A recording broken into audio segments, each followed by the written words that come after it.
this morning because the one and only Reverend Bryan Jones is out today becoming the Reverend Dr. Bryan A. Jones. And so we want to just keep him lifted. He is graduating today, yay, and he's getting his doctorate, and we are so proud of him. And we are so happy for him, and we send him many blessings as he is celebrating this day. And I just want to thank him for allowing me, your host for today, Angela Dean, to sit in and help guide you all through some of the strategies for your mental health and your physical health. And so we have a very special guest with us today, Lisa Hall, and I'm going to allow her to introduce herself in a minute and tell you guys what she does and who she is and all of the knowledge that she has come to share with us. We are looking forward to a great, wonderful, and educational show. So I want to, before we get started and introduce Lisa, I just want to share with you all a thought for today, especially because our title of our show today is Living in the Now. Living in the now. What does that really mean, to live in the now? A lot of the younger culture now, they are talking about being woke. That's what we hear them saying. What does it mean to be woke? And I found this inspirational that addresses that. And it says, I am awake. In a time when playing small is no longer an option, it is not uncommon to hear young people say, I stay woke, meaning that they are now aware of social issues that they were oblivious to before. This is a good thing. We all must wake up and stay awake. Wake up to our true identity in order to do exactly what we are expected to do as spiritual beings. We are here to light the world on fire through purposeful passion. I am awake. I am present. I show up for the call of my soul. Nothing can hinder my forward movement. I call on the spirit of my ancestors and my higher self daily. With their guidance, I know I can do all things. My thoughts are kind. My words are healing. My actions are inspired.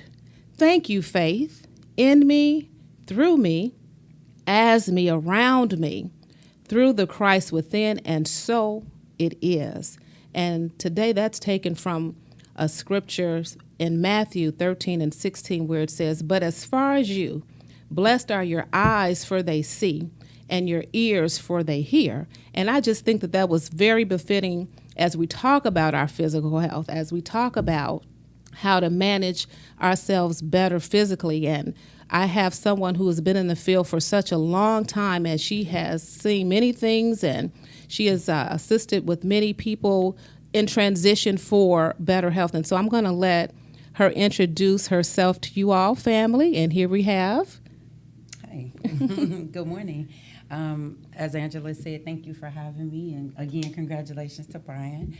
So I'm Lisa Hall, and currently I'm a practice coordinator in a clinical setting.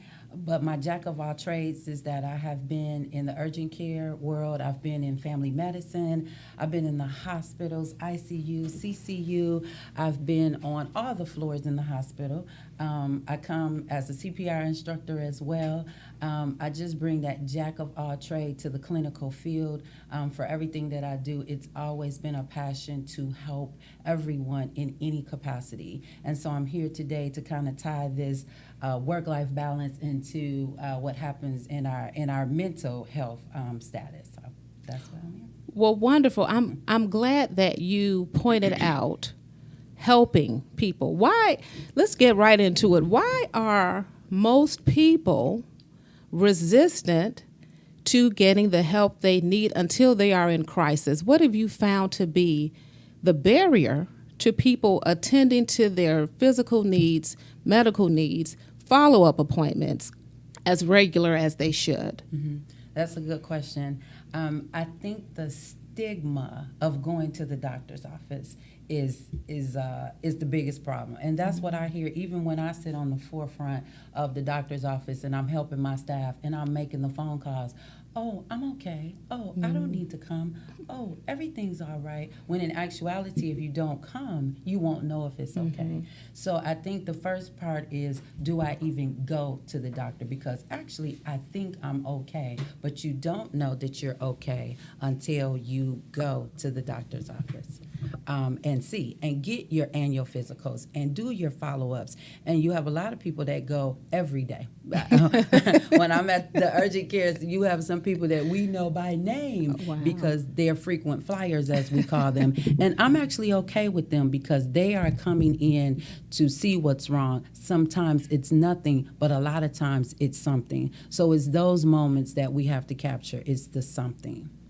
Wow. And so stigma, very good word to use across the board, because we also find that with mental health as well, there is a stigma for people knowing that something is not quite right. They know, and even families can see when things are going awry, and they can attempt to help as much as they can, or you may have that family member who is an enabler. And even though they get into the doctor's office and the doctor has given them some type of diagnosis or wellness plan, you have those around that don't really support the wellness plan, and they kind of just give in because stigma is so powerful, where people think that if I am seeing a doctor or if I'm seeing a counselor, then how are others judging me? Exactly. And you have to put the older genre in here too, that they can be set in their ways. And I'm actually experiencing that right now in my own family, where I have a family member who, I'm fine, I'm okay, I don't care what the doctor says. But you actually have to. You have to care, because that's the beginning of your health care. You caring first and then following suit. And so you can enable in good ways and you can enable in bad ways. It's the good ways we have to promote. It's the good going to the doctor that we have to find out what's going on and take it from there. And it's always very good to be proactive with your health, not reactive with your health. And that's kind of where we find ourselves many, many times, not making the time to go do what we need to do, knowing that we don't feel well, knowing that something is off, knowing that we just don't feel even right in our perception about physical health and mental health. And you know that doctor told you that you needed to lose some weight. You know that doctor told you that you need to stay on a certain regimen to improve. And we can just be so defiant. And so I think that you have some very, very important points that we were sharing before the show started. Just some of those common medical diagnoses: diabetes, high blood pressure with the hypertension, even gout, just different things that, especially in the African American community, we're still trying to do our best to educate some of the foods that we are eating. We can get into a whole debate about. That's a whole nother. Bryan have to let us come back on. That's a whole nother session.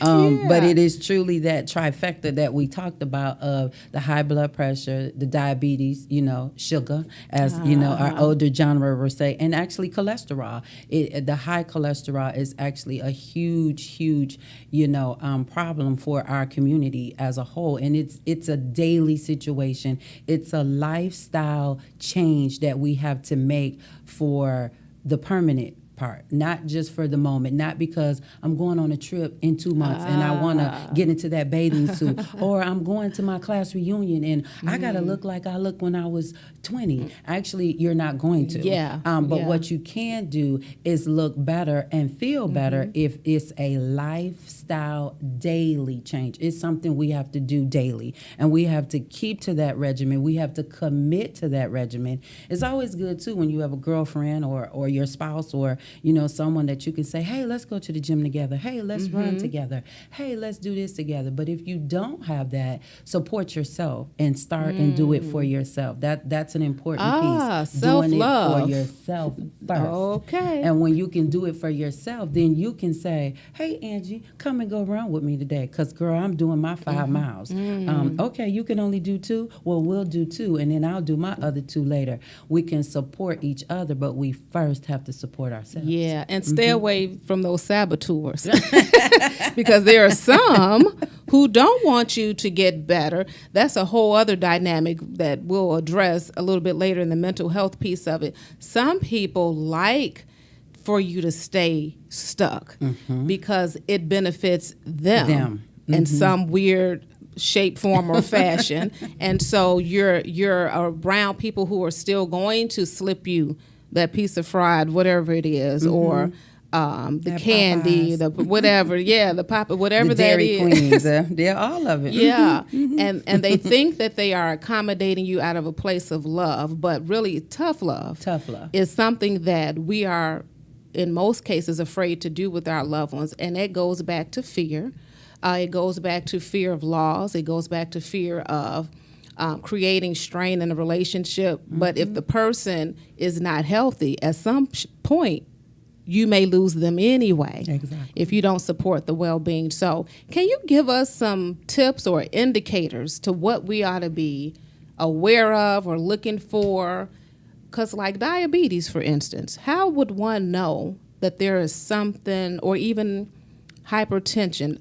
I mean, either one you want to start with. Okay, so let's start with hypertension. That's the one everyone kind of, if you say it, everybody is, well, actually high blood pressure. Let's do it that way. High blood pressure, but it is known in the medical field as hypertension. And so what happens here, to be truly diagnosed with high blood pressure, you have to have 3 consistent readings of 130/90 at the doctor's office. Okay, say that again, because the numbers are really important too, and what you just said, 3 consistent visits. Say that part again for us. 3 consistent readings of 130/90. And at one time, the Medical Association had it at 140/90, but because high blood pressure is so prevalent to this day, they have lowered it to 130/90 to try to capture everyone at 120/80, which is the norm. The normal value is 120/80. So anything between 120/80, and I'm going to break down those numbers in just a second, 120/80 to 130/90 is normal to high-end normal. If we go over 130 to 140/90, we are now considered high blood pressure. Now, let me ask you this. This is something I heard. So We hear a lot. So you're the expert. I need you to clear it up. Okay, I'm African American, so of course I'm going to lean towards those experiences and the culture of what I'm around. Is it true that numbers for African Americans may look different from others? It is true, and that's because high blood pressure is something African Americans will have more diagnosis of probably than any other, race. But we still have to stay within the normal values to not be diagnosed with high blood pressure. That's the key. So we will have it more. We will be diagnosed with it more. We can be on medications more, but we still are responsible to have normal blood pressure readings. And I'm so glad you talked about those numbers because a lot of people are just not aware of what the numbers mean, and for their age and for their weight and for their height, all of these things that take into consideration of a blood pressure reading. We also talked about white coat syndrome. White coat syndrome. Can you share with our audience what that means in the life of someone who's walking into the doctor for the very first time to get their blood pressure read? And it's just that, white coat syndrome. You see a white coat in the doctor's office and you are alarmed. Oh my God, the doctor, what is he going to say? What is she going to do? What are they going to tell me? What do I have? What are they going to find? You have worked yourself up, and all you've done was sign in. That's all you've done. And received your new patient paperwork. But you have already worked up in your mind, what's going to happen when I get behind the door of the doctor's office? So when they take your pressure, you 160 over 100. They ready to rush you to the hospital, which is not needed. It's not needed because people truly, that is also a condition, white coat syndrome. Wow. So your best doctor's office and your best nurses and medical assistants, the triaging staff, will note that, because it has to be noted because they've taken it. But what they will do is later on in the visit, let's get another pressure. Okay. Let's see if this pressure is still elevated after your visit, in the middle of your visit. So it's ways around white coat syndrome. A lot of times procedures can't even be done because your pressure is high. And of course, a procedure can elevate your pressure. So if it's already high and then we elevate it, with the white coat syndrome, you can't have a procedure. Normally, white coat syndrome is just in the doctor's office. It's truly what it says. White coat. So, audience, that's a great tip for advocating for yourself for a true reading. Don't just I don't even care how professional the medical doctor, nurse is. If you know that you have an immediate reaction because you just have out of fear and anxiety or going into the doctor's office and you get that first reading and it's a little bit off or abnormal, go on and ask them to take it again. If, like Lisa said, if they're not in tune to what that could be, and offer that to you, go on and advocate for yourself and say, can we do that again? A lot of times we are intimidated, which goes into the white coat syndrome too. We are intimidated when we walk into these offices because we are not informed and we don't know how to advocate for ourselves. So I think that's a great point to bring out. So take it again and take it in a different arm. That's the other key. Okay. Not the same arm. There's also something known as orthostatic pressure, where we could do it sitting down, laying down, and standing up. These are just various ways to make sure, is it truly, truly high blood pressure readings? Or again, is it just because you're anxious and excited and worried in the doctor's office? So it's different ways. And then rest. Make sure the interval is to rest between it. Don't do it back to back. Don't say, well, okay, let me take it on your right arm now and right away. Let yourself rest. Let your heart rest. Let your mind rest. And then try it again. even though you're ready to bolt out of there. Even though you're ready to bolt out of there. Because the bottom line, you can't leave until they sign you out.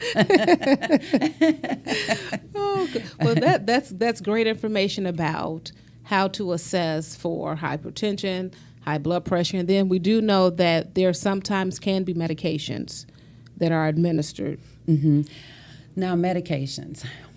If I speak from a personal standpoint, I don't want to say I don't believe in them.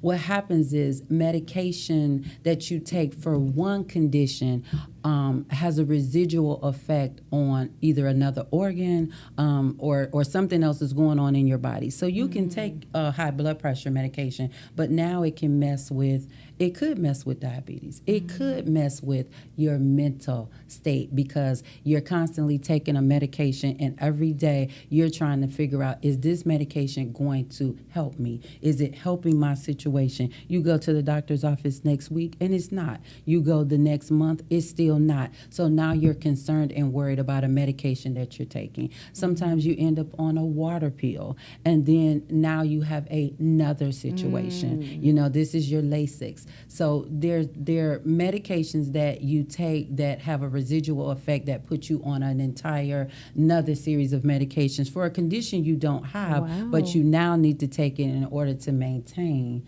the health and wellness of just the hypertension in itself. So this thing has legs and layers. It does. Wow. It does. And most people are never on one medication. Which goes back to the phobia and the anxiety perhaps about going to the doctor's office in the first place. In the beginning. And not to single our men out, but but single them out. But men have the tendency to not want to go to the doctor. I'm fine. I don't need to go. I'm a man. Why do I need to go? You actually do need to go. I'll never forget my mom went to every doctor visit with my dad, every single one. And my dad would say, I'm fine. And my mom would say, doc, no, he's not. He's doing this. He's not breathing easy. He's, coughing. He's this. My mom could go to every appointment by herself, So men have to be especially encouraged to go because there's that stigma for them too, and it's time too. We're 2018. Who has the time to do it? Wow. But when it comes to our health, we have to stop and take the time. Living That's in what we the have to now. do. Yes, Exactly. it goes back to the title, living in the now. We think we have all of this time, but time is moving so fast. If we are not stopping and breathing and taking it in and being present, we can create some of these issues and challenges for ourselves. We're actually the author of that for ourselves. We can contribute a good way to our health, and we can contribute in a bad way. Wow. And so we have to be, again, it's about being proactive in your own health. Your annual exam is what starts it. I'm certainly not suggesting go to the doctor every week or every month. But what I am saying is go one for your annual physical. That's the first thing. That's once a year. You can find a day and you can do that. You can even still go to work after. You don't have to miss a whole day of work. After that, anything that comes that's abnormal to you, an ache or a pain that does not go away almost immediately, you need to just check it out. You need to make sure, am I okay? I felt this strain. I don't know if I slept funny. I don't know what it was, but if something's not right, you have to be proactive and check on yourself. What would you say a good time frame is, for instance, if you wake up with the pain? Because, I'm feeling some things and I'm not old. Right.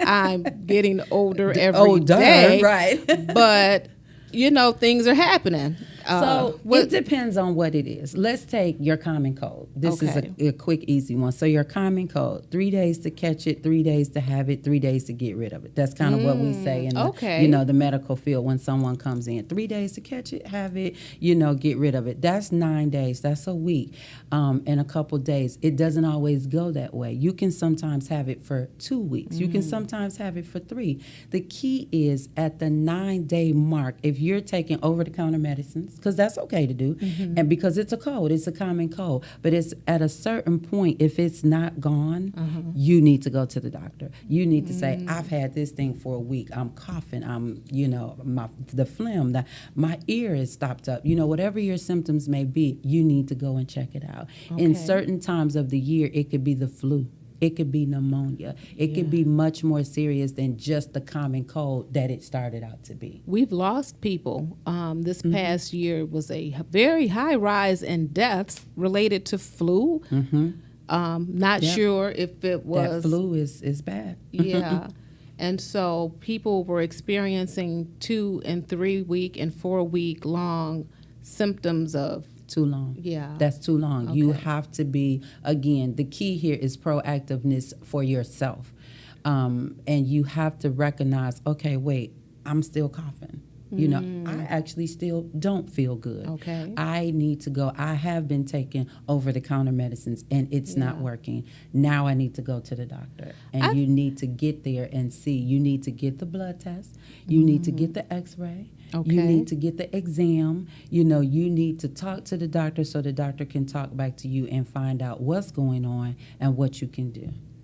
I think that is really associated also to why people don't go, because they feel like I got this, or I can I can handle this, or I don't want to worry anyone, or I don't want to be a hypochondriac. People, and it goes back to those baseline stigmas, which brings me to wanting to ask you about the sugar. Even though the professional medical term is what? Diabetes. But it's known, as sugar. And if you say that, everyone will say, oh, okay, versus the diabetes. But this is now an elevation of, our bodies naturally produce it, but you get it now when you have an overproduction. But I like that cake. I like that key lime cake, and I like those breads, and I like all of those things. And so you're telling me that I can't. And I like it too, right with you. I'll be right in line with you to get a helping. But it's all in moderation. I will never tell anyone to not at all. What you have to do is do everything in moderation. So instead of every night of the week having key lime cake, one night you can have key lime cake, and you have to cut it out the rest of the nights. You have to find fat-free foods to have. Sometimes you do have to do sugar-free. Sometimes instead of that But soda, that doesn't taste good, Lisa. it doesn't. But do we want good taste or do we want good health? Which one do we want? We want good health. You want longevity but, in your it's a health. struggle. It's you a want struggle. longevity in your health. And so again, it is a lifestyle change for a change in your life. That's exactly what it is. We want to change in our life. And that is so important to what we're going to talk about on the other side of our segment, that work-life balance, because it takes being intentional.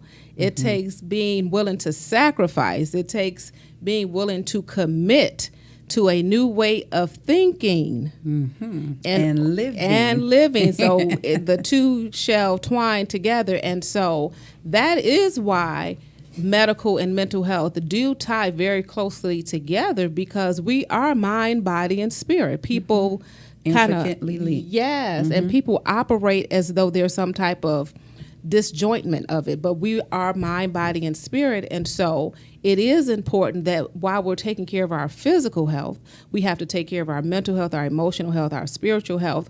And it comes with a new thought. It comes with making a decision that I do want a quality of life.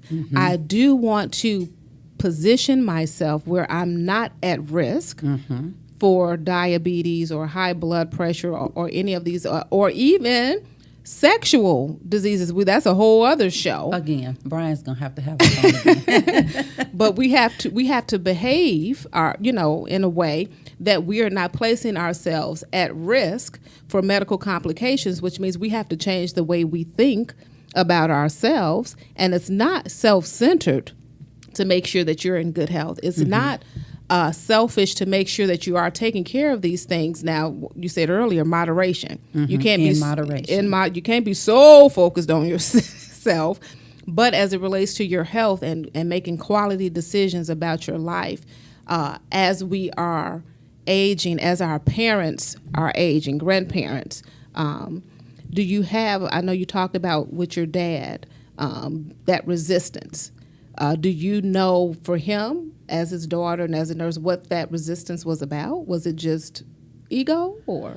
I think a little bit of the old school where they didn't go to the doctors. They didn't have the doctor that they went to. They may not have even had the insurance at the time, which is still 2018 a situation for some. Okay. And feeling good and getting up and going to work every day, coming home, even to I'm paying the bills and I'm taking care of home. What else is wrong? You have those things that have been check marked by the man. I'm doing everything I'm supposed to do. Me having a bad health situation is not part of what I'm supposed to do. And stop nagging me about it. And that's true too. That's the thing. I'll go. I'm gonna go. I'm okay. I don't need to go. And so what we have to do is be an enabler for the good of who we're enabling, not for the bad. And so you still have our community out here today that does not want to go. So in today's age, I think it's more of embarrassment. It's more of I don't have the time. It's more of I'll get there. I'll figure it out. Oh, no, the appointment was so long. When I called, they told me that the appointment was going to be 2 months away, which is also a situation when you call the doctor's office. Now it propels you into urgent care or possibly into ER when your financial charges are going to be more. Again, a whole nother situation to talk about. Can you afford to go to the that's doctor? A good point. Now these things, again, are still weighing very heavily on people now you're worried. I am sick. Can I go? Can I afford to go? Can I afford to come back? Can I afford to get the prescription that they may possibly get me? You're thinking, all I have is a cold, and when I leave there, this is $200 later. Wow. So My pastor says if the sickness doesn't kill you, the medical bill just might, because it's so astronomical.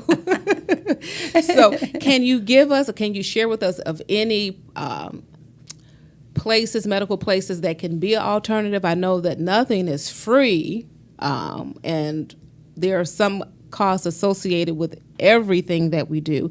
Are there any places that one can go? Usually the counties, every county should have free clinics or even low-cost clinics that you should be able to look up and go to. Every county should supply that. Okay, and so for your local county now, I know of the Board of Health. Is a good place. Okay. Yeah, that's actually a great starting point. Okay. A great starting point. And people, stop using Grady in the hospitals for your Please. your medical follow-ups and procedures. That, we're talking about cost and association and ways to prevent it. And sometimes people are waiting until the 11th hour, and things are out of control, and so they run into the ERs, and they use that as their medical intervention on a regular basis. They use the ER as their primary care, Wow. and it should not be used that way. Wow. It is emergency department, and that's what it should be used for. Well, wonderful. I enjoyed this segment of it. I hope that someone listening may have gained something, earned something in just how you think about medical processes and procedures and taking care of your health. We're going to transition on the other side of our segment into how to either avoid these things or better manage these things through creating more of a work-life balance. And so please join us as we come back on 108 Praise Radio. Thank you so very much. We'll see you.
back, 108 Praise Radio. This is Angela Dean, again sitting in for, as of today, the Reverend Dr. Bryan A. Jones. Much congratulations, Bryan. I saw you peek in on the Facebook. You're supposed to be somewhere graduating with your hat and cap and gown on. But this is his baby. This is a part of his experience, and he loves this show, and his heart and his mind is here as well. And so, once again, we just want to thank him for trusting us enough to get in the seat and to carry on his work.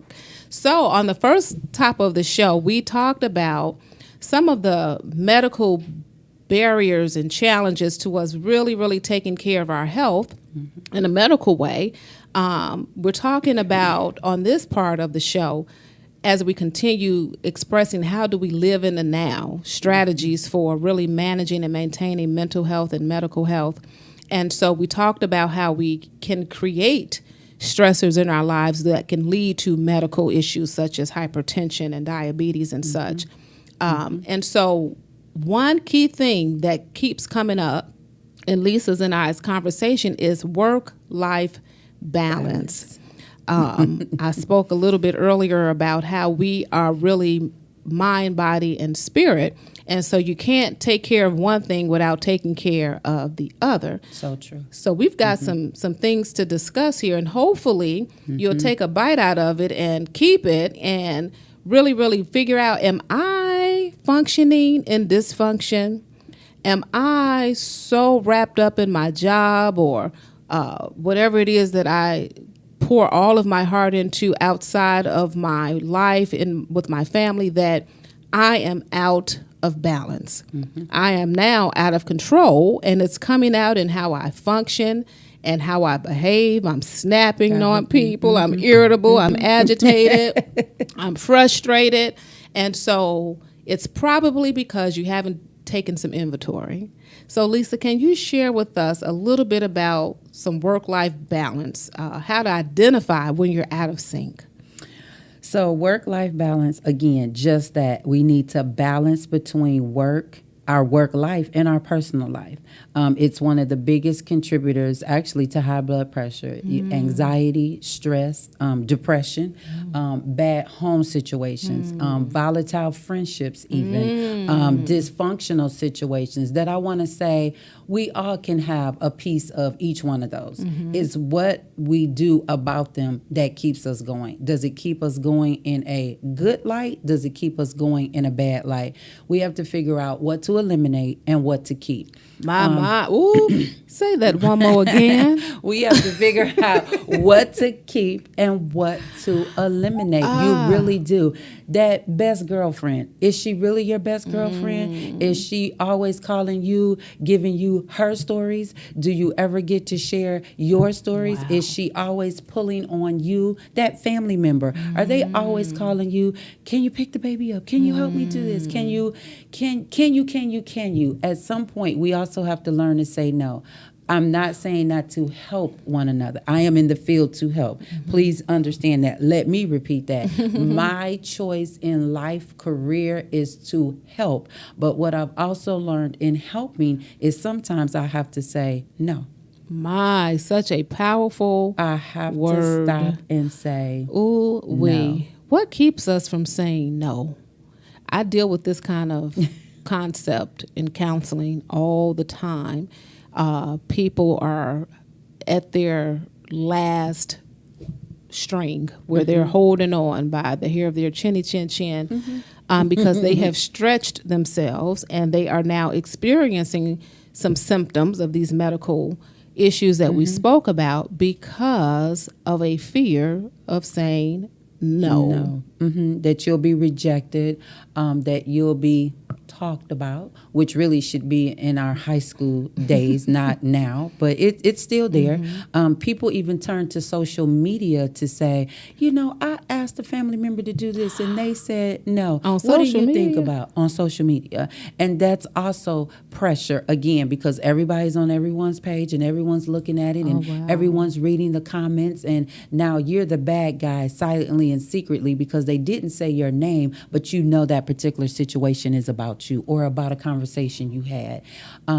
Work-life balance, not just work 9 to 5, but your home life. You have to balance that home life, those volatile relationships. Again, people that are always pulling and yanking from you and not giving to you. It's always considered a two-way street. Yeah. And you always have to give just as much as you want to get. And sometimes people, I think it's all about me. And as long as I'm situated and satisfied, it doesn't matter about the next person.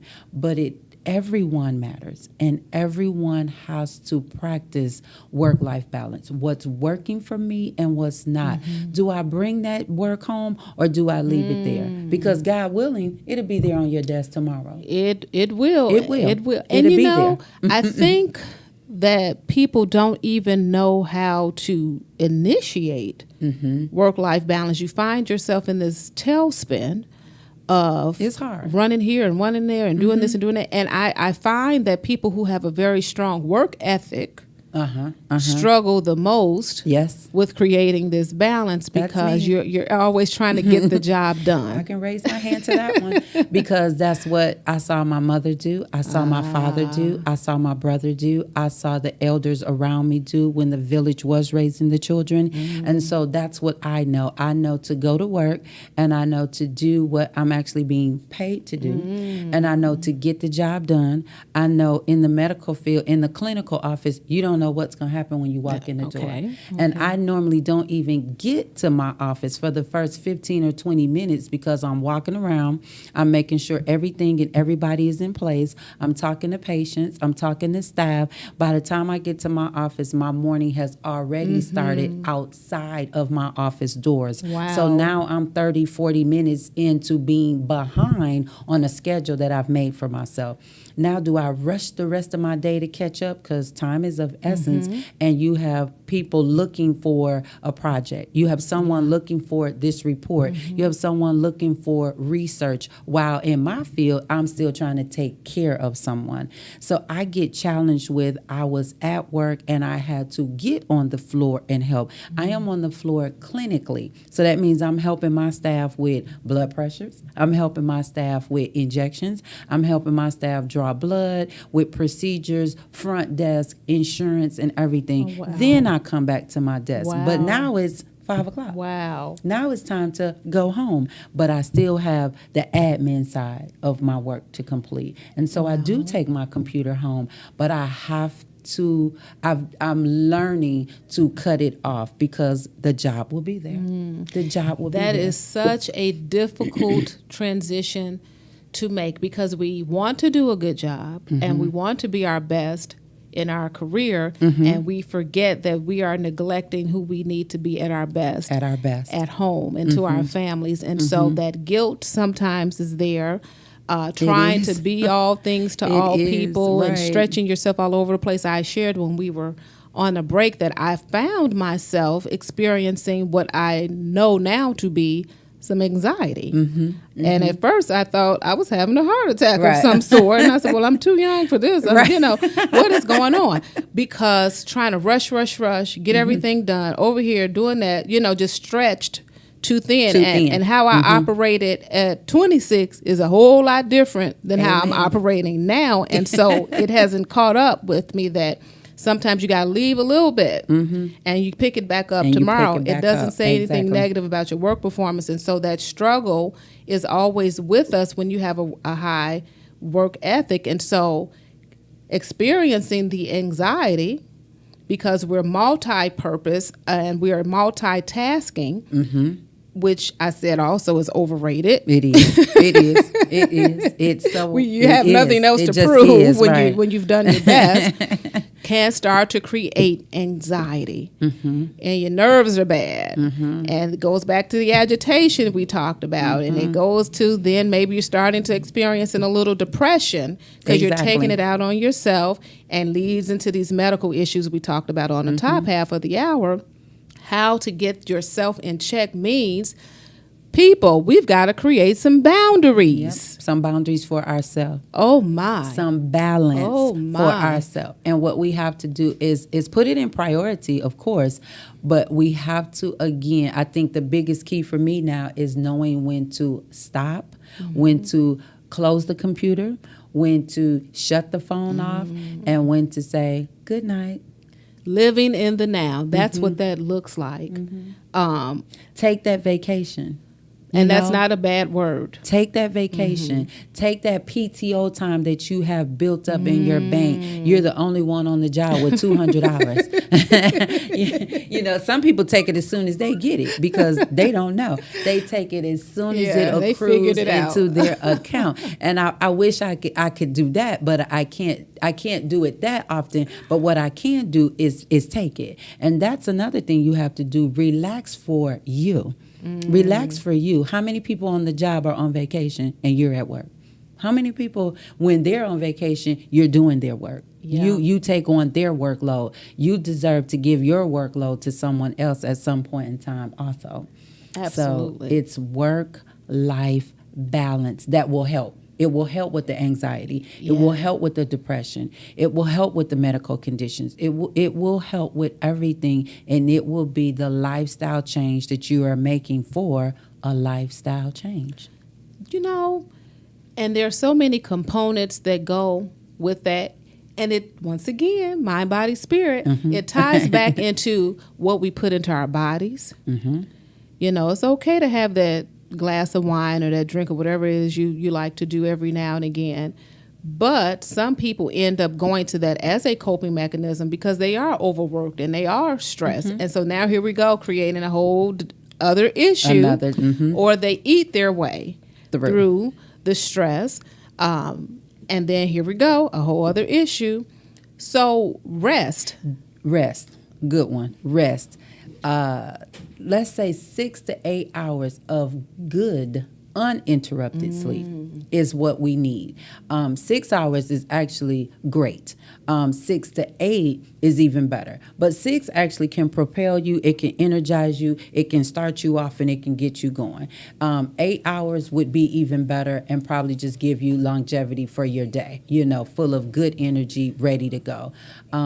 Diet. Your diet is very important. Stop eating the fast food. I know it's there. I know it's easy, but we have to cut down on fast food. We have to do home cooked meals or at least balanced meals when you eat out. You don't always have to get the quarter pounder with cheese. They do offer the salad. And another thing that's actually, it's kind of sad that eating healthy is so much more expensive. You would think that eating lettuce and tomato would be the cheaper route to go. But what it is it's expensive, but it's better for you. It's better for your health. We have to realize when to stop one and when to start the other. And get out there and move those hips. Get Exercise. to walking. Get your steps in. Get your steps in. That's the new thing today. Get your steps in. You know, get your Fitbit. You know, wear your iPhone watch, whatever it is, but walk brisk. Make sure that you get your health status in check, your exercise status in check, I should say. Well, wonderful. Lisa, I am so glad that you took a pause moment to come and join us and educate us on what's important about our physical and our medical health. And as we conclude, we just want to remind you guys about living in the now. All of those things that we spoke about means you have to, again, once be intentional. You have to be committed. You have to make the sacrifice to go to the next level in your journey. We should always be evolving, which means we have to take care of ourselves. We have to take care of our minds, our bodies, our spirits. Get still. Stop being so available to everything and everybody. Learn how to start shutting down at night and getting quality sleep. A lot of people have sleep issues because they don't know how to wind it down. And so they have this anxiety. Their brains are constantly working. And so balance, that's a work. You may have to get into some professional help to figure out how to do that in a healthy way. But we thank you for joining us today. We hope that Bryan and the audience is pleased with our conversation, and we look forward to another time just coming back to share with you some of the things that we have learned and have grown from. So have a happy Saturday, and once again, thank you to 108 Praise Radio. We appreciate it. Have a wonderful day.